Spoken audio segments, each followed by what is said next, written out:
Thank you very much. My question is for President of DRC. Ma question est adressée au président de la RDC. Monsieur le Président, si la sécurité est à l'évidence un gros problème pour vous, si vous étiez capable de résoudre ce problème par vous-même, vous l'auriez fait depuis longtemps. Alors je voudrais savoir pourquoi vous refusez de collaborer au sein des processus de Luanda et de Nairobi afin de trouver une solution durable à cette crise sécuritaire. Je pense que la solution est entre vos mains et qu'il faudrait travailler avec ceux qui sont prêts à vous aider pour résoudre vos problèmes. Je suis du Rwanda et nous croyons tous que la sécurité est nécessaire pour l'investissement et le tourisme.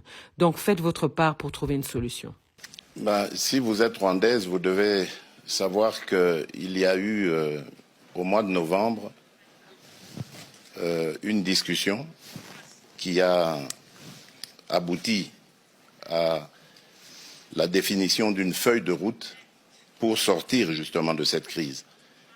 Et cette réunion a eu lieu en Angola, à Luanda précisément, et en présence de tous les pays, surtout les représentants des deux pays concernés, c'est-à-dire le Rwanda et la République démocratique du Congo. Il a été convenu, comme j'ai dit, une feuille de route qui décrétait le cessez-le-feu et le retrait immédiat du groupe de M23 qui est soutenu par le Rwanda le 25 novembre. Ce départ devait commencer et le 15 janvier, c'est-à-dire il y a 2 jours, on devait constater évidemment l'achèvement de ce processus.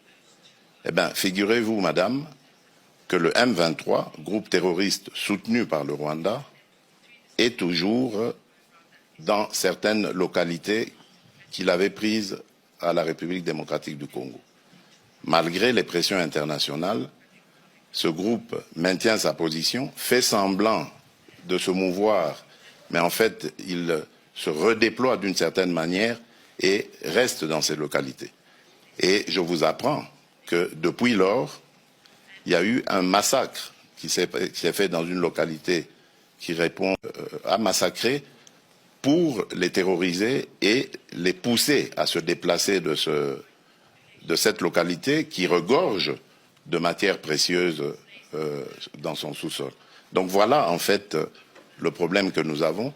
C'est un très grand défi parce qu'on ne peut pas investir à la fois dans le développement du pays et dans les ressources pour augmenter les capacités